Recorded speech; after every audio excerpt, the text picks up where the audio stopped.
B section का तीसरा paper का 19वां नंबर हेडिंग है मराठा। ठीक है ना। इसमें पहला जो है मराठों का उदय, मराठों का उदय। 17वीं शताब्दी में दक्कनी राज्यों के पतन के दौर में महाराष्ट्र में शिवाजी का उदय हुआ। 17वीं शताब्दी में दक्कनी राज्यों के पतन के उदय के दौर में महाराष्ट्र में शिवाजी का उदय हुआ। दक्कनी राज्य का मतलब हुआ बहमनी राज्य के विखंडन के बाद का जो राज्य उद्भव हुआ था ना, उनके पतन के दौर में महाराणा शिवाजी का उदय हुआ ना। 17वीं शताब्दी में दक्कनी राज्यों का मतलब बहमनी राज्य के विघटन के बाद जो 5 भाग में बहमनी राज्य बटा हुआ था और बीजापुर, गोलकुंडा, अहमदनगर ये सब का जो उद्भव बरार बिदर का जो हुआ था, उसका जब विघटन होने का दौर प्रारंभ हुआ, उसी समय शिवाजी का उदय हुआ है ना। इस प्रक्रिया में अनेक तत्वों का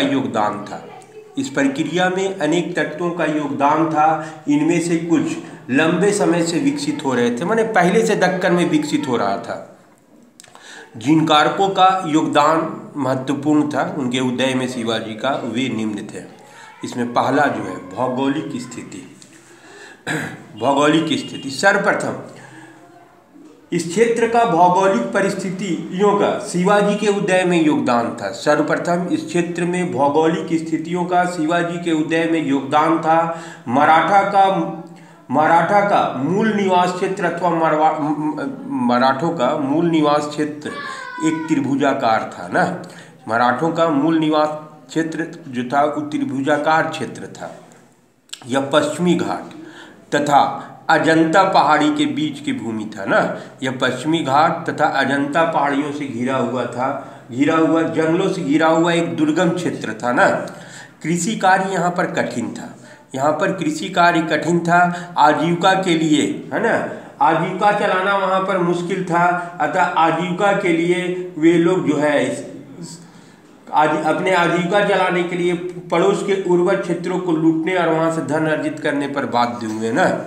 वे लोग अपनी आजीविका चलाने के लिए पड़ोस के उर्वर क्षेत्रों को लूटने और वहाँ से धन अर्जित करने पर बाध्य हुए। लूटमार के इन्हीं अभियानों में उनमें सैनिक प्रतिभा का विकास हुआ। और दूसरी ओर भौगोलिक बाधाओं के कारण, ये तो दूसरा क्षेत्र में चल जा रहे थे लूट के कारण ना, लेकिन भौगोलिक बाधाओं के कारण इनके क्षेत्र में मैंने फिर से प्रतिक्रिया स्वरूप कोई आक्रमण नहीं कर पाता था, क्योंकि भौगोलिक क्षेत्र इनका दुर्गम था। ठीक है ना। अब देखो दूसरा, स्वतंत्रता एवं स्वायत्तता की भावना है ना।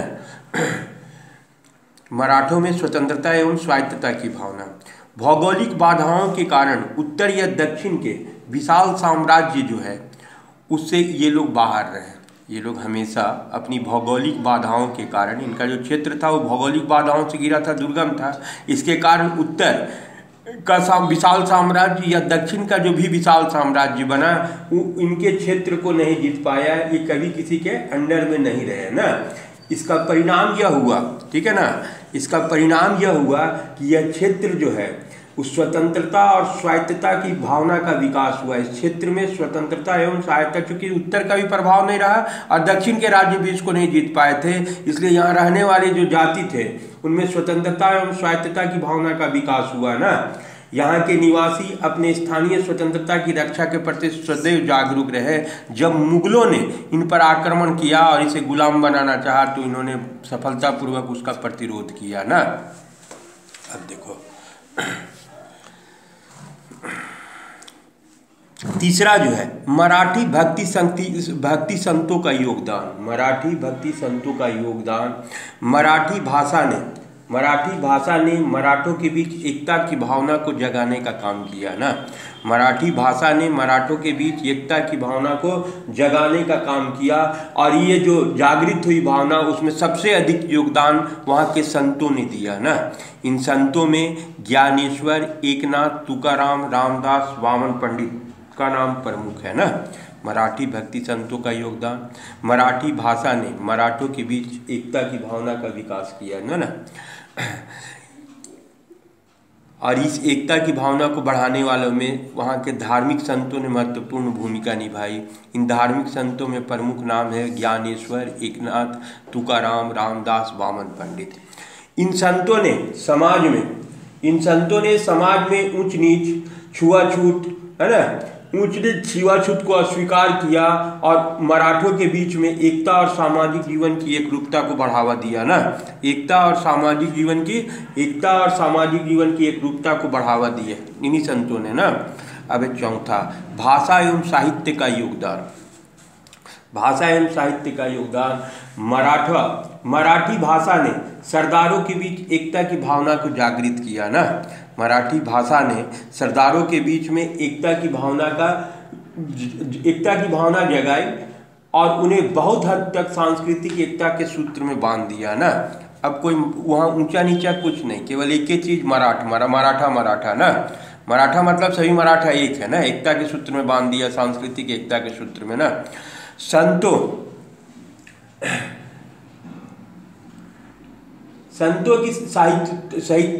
ने साहित्य ग्रंथों और कविताओं की रचना की। इसके माध्यम से मराठों में एकता, समानता, राष्ट्रीयता की भावना का विकास हुआ ना।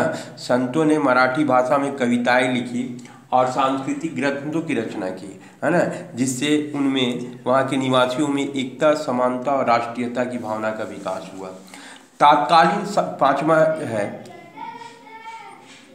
पांचवा है तात्कालीन सामाजिक, आर्थिक और धार्मिक स्थिति। तात्कालीन सामाजिक, आर्थिक और धार्मिक स्थिति। मराठा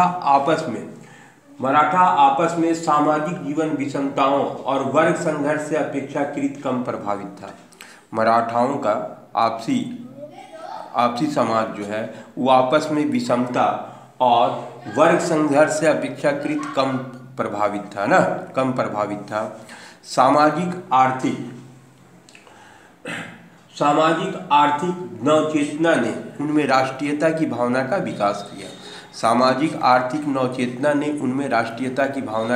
विकास किया। अब देखो प्रशासनिक और राजनीतिक अनुभव छठा है ना। अपने सैनिक गुणों के कारण मराठों ने पर्याप्त प्रशासनिक एवं राजनीतिक अनुभव प्राप्त कर लिया था ना। अपने सैनिक गुणों के कारण मराठों ने पर्याप्त प्रशासनिक और राजनीतिक अनुभव प्राप्त कर लिया था। मराठों ने विभिन्न राजनीतिक स्थितियों को समझा और उनका लाभ उठाया। ठीक है। अब देखो सातवां है शिवाजी का चरित्र एवं व्यक्तित्व, है ना। मराठों के उत्थान में शिवाजी का कुशल नेतृत्व का विशेष योगदान था। उनमें एक महान राष्ट्र निर्माता के सभी गुण थे ना। शिवाजी का चरित्र और व्यक्तित्व। मराठों के उत्थान में शिवाजी का कुशल नेतृत्व का विशेष योगदान था। शिवाजी एक महान राष्ट्र निर्माता थे, है ना। उनमें व्यक्तिगत वीरता, साहसपूर्ण एवं सुयोग्य नेतृत्व तथा अपने अनवरत प्रयत्नों से बिखरी जाति को एकत्रित एवं संगठित किया ना। अपने अनवरत प्रयत्न से बिखरी जाति को एकत्रित एवं संगठित किया, है ना। और उन्हें एक संयुक्त जाति बना दिया, माने एक ही जाति मराठा, है ना, संयुक्त जाति बना दिया। अपनी राष्ट्रीय सेना की सहायता से उन्होंने महाराष्ट्र में जिस स्वतंत्र राज्य की स्थापना की वह स्वराज कहलाया ना। नाम भी बढ़िया रखे, स्वराज, है ना, अपना राज्य। वस्तुतः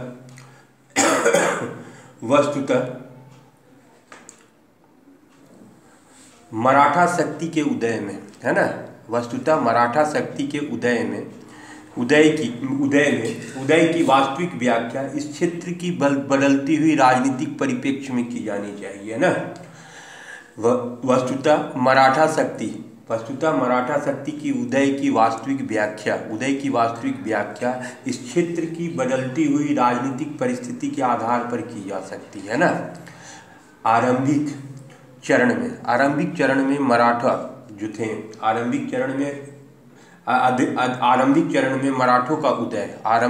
में मराठों का उदय दक्षिणी राज्यों के पतन से संभव हुआ ना।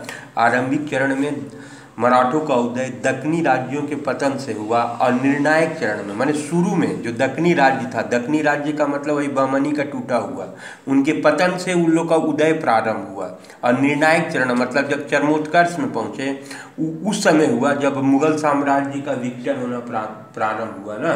मुगलों की विघटन के कारण एक राजनीतिक शून्यता आ गया ना, और उस राजनीतिक शून्यता को भरने का काम जो है वो मराठों ने किया, ठीक है ना। दूसरे चरण में पेशवाओं के नेतृत्व में मराठों ने उत्कर्ष में मुगल साम्राज्य के पतन के उत्पन्न राजनीतिक शून्यता में प्रमुख योगदान दिया ना।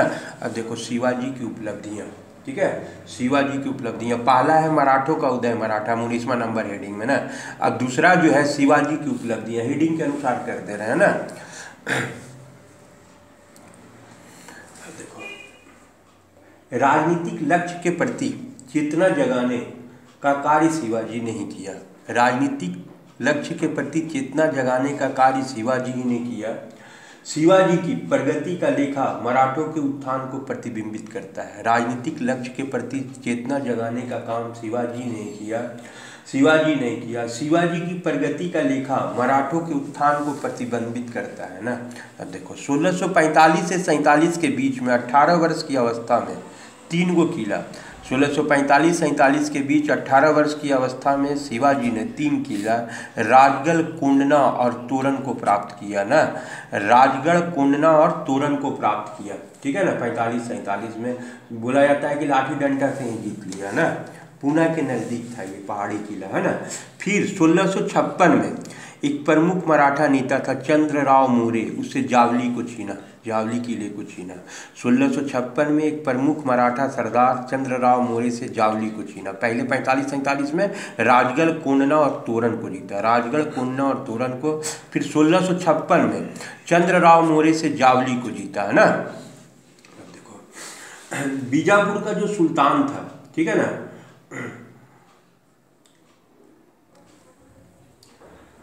शिवाजी का विस्तारवादी नीति को देख करके बीजापुर का सुल्तान थोड़ा चिंतित हुआ ना, लेकिन उसके मंत्रियों ने सलाह दिया कि अभी चुपचाप रहा जाए, है ना, क्योंकि वहाँ त्रिभुजाकार क्षेत्र था। अहमदनगर, बीजापुर और मुगल लोग, है ना, तीनों का बीच का क्षेत्र को ही जीत रहे थे, है ना। बीजापुर सोचता था कि अगर शिवाजी जो है, शिवाजी अगर कुछ जीत माने हैं तो मुगलों के लिए दोनों से लड़ना होगा, बीजापुर से भी लड़ना है और शिवाजी से। अगर शिवाजी अगर घटक लेते हैं तो बीजापुर सुल्तान अकेले लड़ना पड़ेगा मुगलों का, मतलब एक ही शत्रु रह जाएगा, तो बीजापुर को दिक्कत होता है। इसी के चलते बोला भी चुपचाप रहो, पहले देखो स्थिति परिस्थिति, उसका मंत्री लोग। लेकिन जब कल्याण पर अधिकार कर लिया, है ना, जब शिवाजी ने कल्याण पर भी अधिकार कर लिया और उत्तरी कोंकण के भागों पर आक्रमण कर दिया, कोंकण पर आक्रमण किया, तो बीजापुर का सुल्तान जो है वो देखा कि अब ज़रूरत से ज़्यादा हो रहा है ना, तो उन्होंने शाहजी को कैद कर लिया। शिवाजी के पिताजी जो थे शाहजी, उनको कैद कर लिया, उनकी जागीरें को जब्त कर ली। शिवाजी झुक गए, उस समय झुक गए, लेकिन साथ में मुगल शहजादा मुराद, है ना, जो कि दक्कन का सूबेदार था, मुगल शहजादा मुराद जो कि दक्कन का सूबेदार था, उससे शिवाजी ने मित्रता कर ली। उसकी मित्रता को देख करके बीजापुर का जो सुल्तान था वो फिर चिंतित हो पड़ा और शाहजी को मुक्त कर दिया ना, शाहजी को मुक्त। अगले 6 वर्ष तक आंतरिक स्थिति सुदृढ़, माने जीता हुआ किला को ही मजबूती प्रदान करने में शिवाजी अपना समय समय लगाने लगे ना। जब औरंगजेब उत्तर चला गया, उस समय औरंगजेब जब 6 वर्ष था नीचे ही, उस समय शिवाजी जब 6 वर्ष का आंतरिक किला मजबूत, उस समय औरंगजेब दक्षिण में था। जब औरंगजेब उत्तर चला आया, ठीक है ना, तो शिवाजी ने समुद्र और घाटों के बीच उत्तरी कोंकण पर अधिकार कर लिया। समुद्र और घाटों, घाट मतलब पश्चिम घाट, सहृदय, है ना, सहाद्री, है ना, समुद्र और पश्चिमी घाट के प्रदेशों में उत्तरी कोंकण पर अधिकार कर लिया। तब बीजापुर का सुल्तान ने अफजल खां के नेतृत्व में, बीजापुर के सुल्तान ने अफजल खां के नेतृत्व में सेना भेजा। देखो दक्षिण का उस समय स्थिति 3 गो था ना, एक था अहमदनगर, है ना, ठीक है ना, और दूसरा जो था बीजापुर, और ये तीसरा जो था ऊपर से मुगल लोग था ना, इसी में संघर्ष चल रहा था। और बीच का क्षेत्र में शिवाजी जो है वो बीजापुर का क्षेत्र में की पहाड़ी किलों पर कब्जा कर रहे थे, अहमदनगर जो है उसके क्षेत्र में कब्जा कर रहे थे, ठीक है ना। तो दोनों का सुल्तान यही सोचता था कि शिवाजी जो है, मुगल लोग ही सोचता था कि बीजापुर को कमज़ोर कर रहे हैं ना, और बीजापुर का सुल्तान ही सोचता था कि मुगल लोग जो है वो अगर शिवाजी हट गए तो बीजापुर को अकेले ही लड़ना पड़ेगा, एक ही हम ही दुश्मन रह जाएंगे वहाँ पर, इसीलिए वो भी थोड़ा सा मटियाता था, ठीक है ना। अफजल खां को जब उत्तरी कोंकण प्रदेश पर अधिकार कर लिया तो बीजापुर का जो सुल्तान था वो अफजल खां के नेतृत्व में एक सेना भेजा ना। अच्छा, दोनों अफजल खां और शिवाजी जो है ये दोनों जो है छल प्रपंच में लग गया। उस समय छल प्रपंच आम बात था ना। अफजल खां सोच रहा था किसी तरह शिवाजी और अफजल खां में आमना सामना युद्ध नहीं हो रहा था, शिवाजी छापामार युद्ध पद्धति को अपनाते थे। अफजल खां सोच रहा था कि शिवाजी किसी तरह से उसके संपर्क में आए, वो शिवाजी का हत्या कर दे, ठीक है ना। अफजल खां और शिवाजी दोनों अपना अपना मतलब चक्रव्यूह रच रहा था, दोनों एक दूसरा को धोखा देने के चक्कर में था। सफल शिवाजी हुए ना। शिवाजी और अफजल खां जब दोनों एक दूसरे के सामने आया तो शिवाजी बगनख्खा से उसका हत्या कर दिए। तो अफजल खां का जैसे हत्या हुआ उसी से शिवाजी का सम्मान जो है वो दक्षिण में और बढ़ गया ना। औरंगजेब जो है वो पूना और आसपास का प्रदेशों को बीजापुर से मांगा, है ना। 1636 में संधि हुआ था बीजापुर में और मुगलों में। इस संधि के तहत पूना के पास का कुछ किला जो है वो बीजापुर को दे दिया था मुगलों ने। उन किलों पर जो है उस शिवाजी जो है उन किलों पर अधिकार कर लिए थे। तो 1636 के संधि के तहत अब मुगल जो है वो किला को मांग रहा था, जो 1636 में बीजापुर और मुगलों के बीच में हुआ था, है ना। बीजापुर का सुल्तान जो है पहले तो बोला दे देंगे, लेकिन जब देखा कि कठिनाई हो रहा है देने में, शिवाजी उसको छोड़ने के लिए तैयार नहीं है, तब औरंगजेब जो है बीजापुर का सुल्तान नहीं दे पा रहा था, है ना, चाहे चालाकी खेल रहा था कि क्यों देने जाए।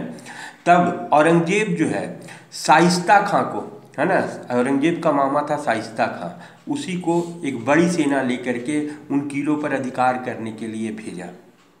शाइस्ता खां पूना पर तो तुरंत अधिकार कर लिया और 2 वर्ष के भीतर कल्याण सहित पूरा उत्तरी कोंकण पर अधिकार कर लिया शाइस्ता खां ना। केवल दक्षिण का कुछ जागीर जो है वही शिवाजी के पास था, ठीक है, और सोच रहा था कि बरसात के बाद उन जागीरों पर भी वह अधिकार कर लेगा। पूना में वो आराम से बैठा हुआ था अपना टेंट तंबू लगा करके। शिवाजी जो है वो क्या किए कि अपना 400 चुना हुआ सैनिकों को लेकर के रात में, मध्य रात्रि में सैनिकों के साथ बाराती के रूप में गए और मध्य रात्रि में जहाँ पर शाइस्ता खां का कैंप लगा था वहाँ पर अचानक आक्रमण कर दिए ना। शाइस्ता खां किसी तरह से जान बचा करके भागा, है ना। जान बचा करके भागने में भी उसका 5 अंगुली का जो है 5 अंगुली तलवार से काट दिया गया था।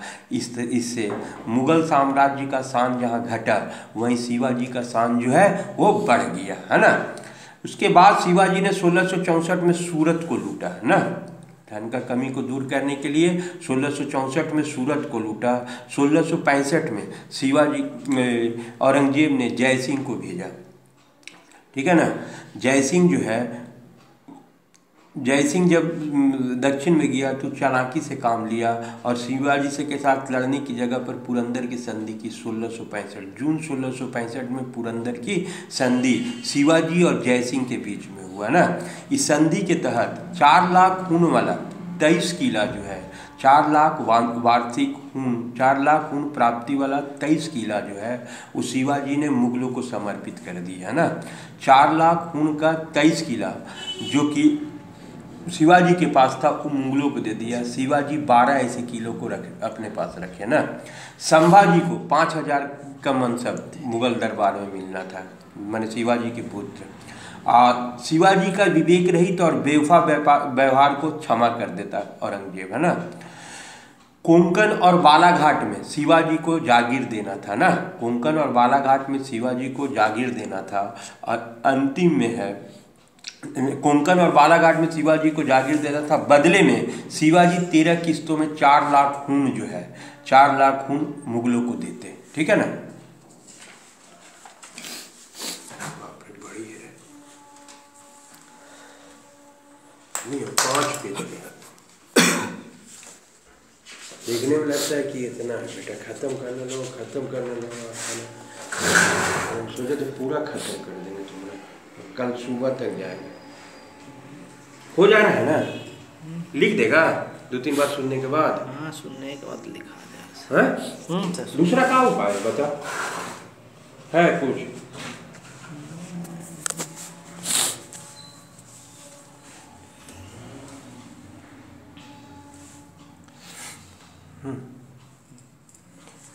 यह संधि जो है वो जय सिंह की व्यक्तिगत विजय थी। यह संधि जो है वो जय सिंह की व्यक्तिगत विजय थी ना। यह संधि जय सिंह की व्यक्तिगत विजय थी, लेकिन इसका परिणाम अच्छा नहीं रहा। यह संधि जय सिंह की व्यक्तिगत विजय थी, इसका परिणाम अच्छा नहीं रहा ना। इस संधि के बाद शिवाजी जय सिंह के साथ आगरा गए। उस समय उनका जन्मदिन मनाया जा रहा था औरंगजेब का, कोई इसको इन पर ध्यान नहीं दे रहा था, है ना। और साथ में इनको कहा गया कि इनको 5000 का मनसब दिया जाएगा। ये 5000 का मनसब उनके पुत्र के लिए था। शिवाजी ने इसको अपना अपमान समझा और वे दरबार से बिना बोले बाहर निकल आए। इसको देख करके दरबारियों ने इनकी धृष्टता का व्यवहार के लिए कठोर दंड देने के लिए कहा, लेकिन जय सिंह द्वारा विनती करने पर उनको कैद में डाल दिया गया ना। और फिर कैद से भाग निकले किसी तरह से, है ना। उसका कहानी तो जानते हो, लिखने का जरूरत नहीं है। कैद से वो किसी तरह से निकल गया ना। संघर्ष की तार्किक पूर्णाहुति तब हुई जब 1674 में शिवाजी ने अपना राज्याभिषेक करवाया ना और छत्रपति की उपाधि धारण की, ठीक है ना। 1634 संघर्ष की तार्किक पूर्णाहुति तब हुई जब 1674 में शिवाजी ने अपना राज्याभिषेक किया और छत्रपति की उपाधि धारण की। महाराष्ट्र का कोई भी ब्राह्मण उनको इस तरह राज्याभिषेक करने के लिए तैयार नहीं था। तो एक मराठा ही पहले जो बनारस में बस गए थे, गंगा भट्ट, उन्हीं ने आकर के राज्याभिषेक किया, ठीक है ना। 1677 में कर्नाटक क्षेत्र पर आक्रमण किया ना। कर्नाटक क्षेत्र पर उनकी विजय जो उन्होंने कुतुब शाह के साथ मिलकर के प्राप्त की थी, इससे उन्हें 3 है ना जिंजी, बेल्लोर और अन्य दुर्गों पर अधिकार हो गया। जिंजी, बेल्लोर और अन्य दुर्गों पर अधिकार हो गया। 4 अप्रैल 1680 को उनकी मृत्यु हो गई। अब शिवाजी का, है ना, अब शिवाजी की उपलब्धियां, है ना, उपलब्धियां जो है उनकी शिवाजी की, ये तो हो गया मैंने राज्य जो लिया उसका उपलब्धि है। और प्रशासक के रूप में शिवाजी की उपलब्धि, वो राज्य का जो विस्तार हुआ वो उपलब्धि हुआ। प्रशासक के रूप में शिवाजी की क्या उपलब्धि हुई, अब वो चीज़ देखो, ठीक है ना। शिवाजी महान विजेता के साथ एक कुशल प्रशासनिक, है ना। शिवाजी एक महान विजेता के साथ कुशल प्रशासक भी थे, है ना। शासन कार्य में सहायता के लिए एक मंत्री परिषद, जो कि आज का मंत्रिमंडल नहीं था, है ना, जो कि सचिव के रूप में थे उनके, जिसको कि अष्ट प्रधान कहा जाता है। शासन कार्य में सहायता के लिए एक अष्ट प्रधान नामक परिषद का गठन किया, जो कि मंत्री मंडल नहीं बल्कि सचिव कहा जाना बेहतर होगा ना। प्रत्यक्ष रूप से कोई निर्णय नहीं कर सकते थे, क्योंकि ये जो अष्टप्रधान थे वे प्रत्यक्ष रूप से अपना कोई भी निर्णय नहीं कर सकते थे, उनको केवल परामर्शदात्री अधिकार था। फिर से शिवाजी एक महान विजेता के साथ साथ कुशल प्रशासक के सभी गुण थे। शासन कार्य में सहायता के लिए उन्होंने अष्टप्रधान नाम का एक परिषद का गठन किया था। यह मंत्रिमंडल न होकर के सचिव था, सचिव स्तर के अधिकारी थे ना, क्योंकि इनको प्रत्यक्ष रूप से कोई भी निर्णय नहीं लेना था, इनको केवल परामर्शदात्री शक्ति थी ना। ये अष्टप्रधान जो था वे निम्न थे ना। पेशवा माने प्रधानमंत्री, सर ए नौबत का मतलब कि हुआ सेनापति। पेशवा प्रधानमंत्री, सर ए नौबत माने सेनापति, है ना। अमात्य वाक्यानवीस जो था वो संधि विग्रहक था ना, वाक्यानवीस। चिटनीस पत्र पढ़ता था, उसका भाषा शैली को देखता था ना। चिटनीस। सुमंत विदेश मंत्री था। पंडित राव धार्मिक कार्य देखता था, और न्यायाधीश जो था वो न्याय की निर्णय करता था ना। पेशवा का पद जो था वही सर्वाधिक महत्वपूर्ण था और पुरोहित और लेखा विभाग में इंटरफेयर नहीं करते थे अपने अनुभव से शून्यता के कारण शिवाजी, है ना। पुरोहित एवं लेखा विभाग में अपने अनुभव शून्यता के कारण हस्तक्षेप नहीं करते थे, है ना। कुछ अन्य अधिकारियों में हवलदार सरेनोबत सुविनिस था, है ना। हवलदार दुर्ग का आंतरिक रक्षा करता था। सरेनोबत जो था वो किले की अर्थव्यवस्था, सुविनित अर्थव्यवस्था पत्र व्यवहार को देखता था ना। सैन्य व्यवस्था जो था 3 तरह के उसके पास सेना, शिवाजी के पास सेना था। एक पागा सैनिक ना, ये पागा सैनिक स्थायी घुड़सवार थे ना। पागा सैनिक नियमित घुड़सवार थे, जो शिवाजी का अपना सैनिक था, 45,000 थे। सिलहदार जो अस्थायी घुड़सवार थे ना, जो अस्थायी घुड़सवार थे, जिसे बाद में पिंडारी लोग बना ना, वह उसी टाइप का लोग था। सिलहदार अस्थायी घुड़सवार थे, इनकी संख्या 60,000 और पैदल इनकी संख्या 1 लाख था ना। राजस्व के स्रोत, है ना, राजस्व के स्रोत जो थे भूमिकर, चौथ और सरदेशमुखी था। भूमिकर, चौथ और सरदेशमुखी था। भूमिकर जो था 33% से 40% तक लिया जाता था। भूमिकर 33% से 40% लिया जाता था। चौथ जो है, चूँकि शिवाजी जब अगल बगल के मराठा लोग जब अगल बगल के क्षेत्र पर आक्रमण करते थे तो उस क्षेत्र को बर्बाद न करने की शर्त पर चौथ वसूलते थे ना, जो कि 25% होता था। उस क्षेत्र के फसल को बर्बाद न करने या न लूटने के लिए एक कर लेते थे अगल बगल के क्षेत्रों पर, जो उनका क्षेत्र नहीं था अगल बगल के क्षेत्रों पर जब आक्रमण करते थे तो उस चौथ वसूलते थे। और सरदेशमुखी, शिवाजी और उनका वंशज बोलता था कि हम लोग परंपरागत सरदेशमुख हैं, इसी के चलते 1/10 जो है वो सरदेशमुखी वसूलते थे ना। शिवाजी ने मलिक अंबर के कर व्यवस्था को दक्षिण में मलिक अंबर, अहमदनगर का जो मलिक अंबर था उसी का कर व्यवस्था को अपने साम्राज्य में अपनाया। उन्होंने माप के लिए काठी और मानक छड़ी का प्रयोग किया। माप के लिए काठी और मानक छड़ी का प्रयोग किया, ठीक है ना। अब देखो मराठों का उत्तर की ओर राज्य विस्तार, ये भी हेडिंग है तुम लोग का ना। मराठों का उत्तर की ओर राज्य विस्तार। पेशवा माधवराव की मृत्यु के बाद, माधवराव के समय में मालवा, राजस्थान, दोआब, है ना। पेशवा माधवराव के समय में पेशवा माधवराव ने उत्तर भारत में मालवा, राजस्थान और दोआब पर अधिकार करने के लिए चढ़ाई की, है ना।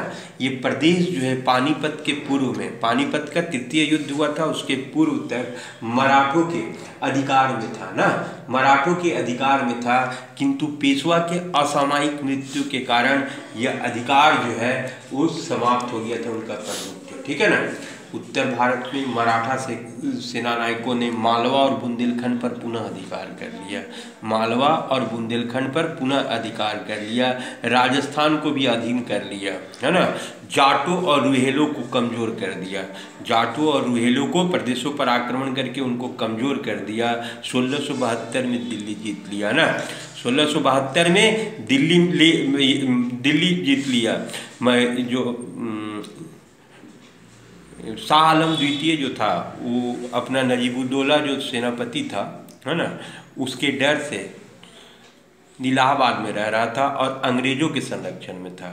जब देखा कि मराठा लोग को उत्कर्ष हो रहा है तो उसने मराठों का संरक्षण स्वीकार किया और दिल्ली में मराठों के साथ 1672 में आ गया ना। नजीबुद्दौला था। नजीबुद्दौला का इतना क्षमता नहीं था कि वो मराठों का सामना कर सके, इसलिए चुप ही रहा ना, ठीक है। मुगल सम्राट शाह आलम द्वितीय जो अंग्रेजों का पेंशनर था, महाजी सिंधिया ने उसको शाह आलम द्वितीय को दिल्ली लाने में महत्वपूर्ण भूमिका निभाई थी, ठीक है। अब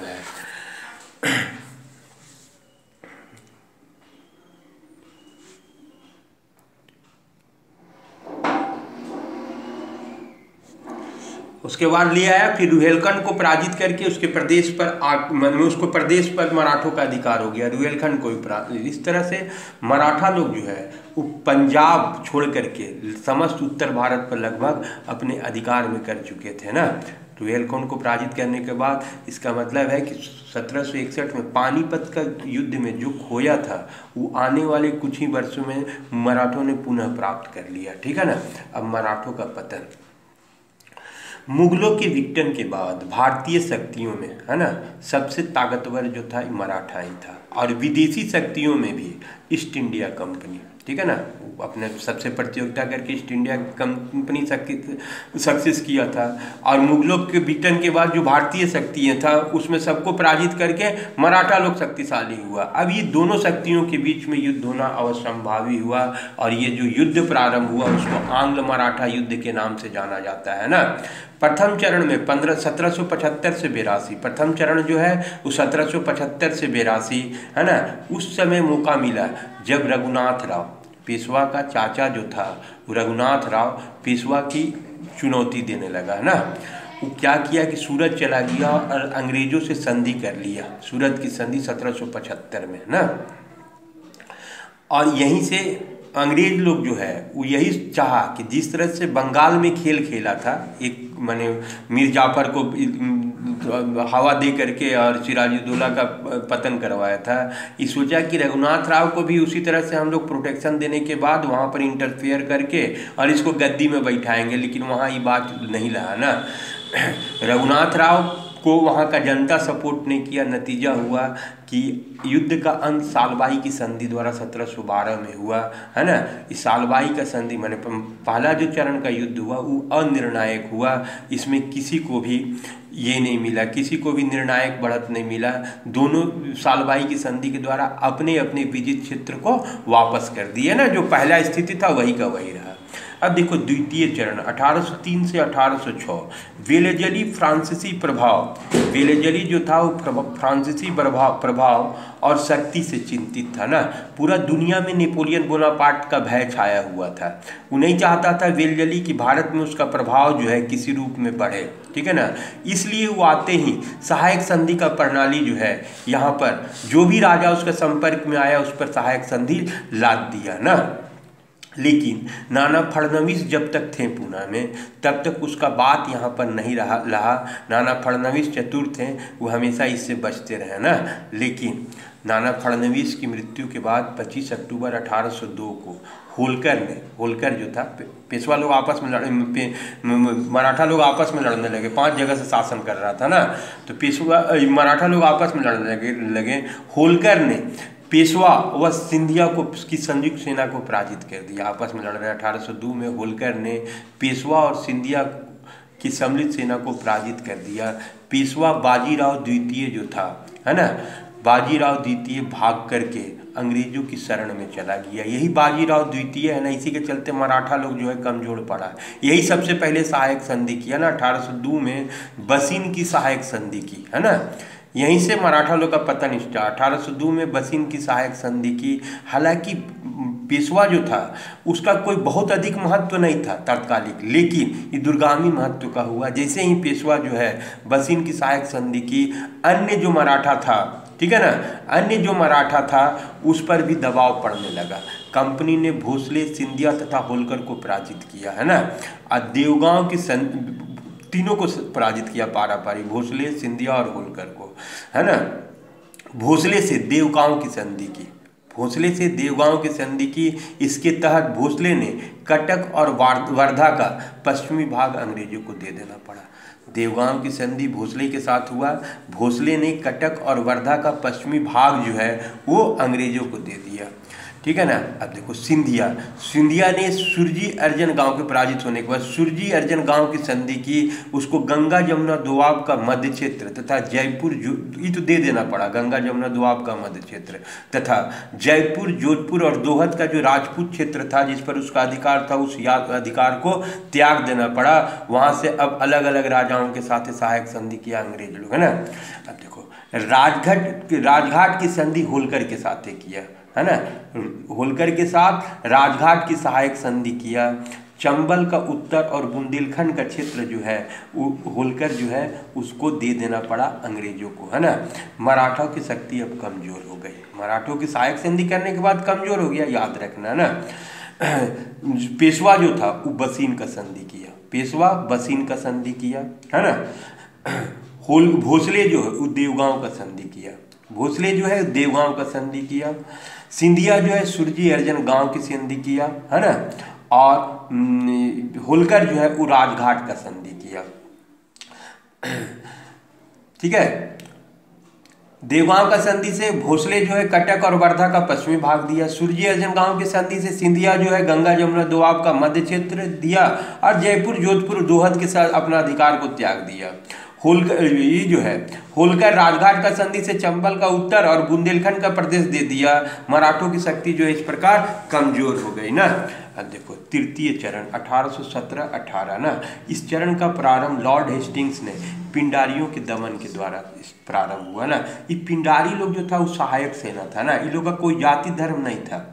जब मराठा लोग कहीं आक्रमण करने जाता था तो पिंडारियों को निमंत्रण दे देता था, तो मराठा के साथ ही ये लोग सहयोगी बन करके जाते थे, लूट मार करते थे ना, तो और आक्रामक हो जाता था ना इसका। तो यही पिंडारियों को दमन, उसका बस्ती उस्ती में आग लगा दिए लॉर्ड हेस्टिंग्स ने। अब युद्ध असंभावी हो गया। तब अंग्रेजों ने पेशवा को किरकी के स्थान पर, भोसले को सीताबर्डी के स्थान पर, होलकर को महिदपुर के स्थान पर पराजित किया। पेशवा को किरकी के स्थान पर, भोसले को सीताबर्डी के स्थान पर, होलकर को महिदपुर के स्थान पर पराजित किया और इस प्रकार पुणे को ब्रिटिश साम्राज्य में मिला लिया गया है ना। पेशवा बाजीराव द्वितीय को पेंशन दे दिया गया है ना।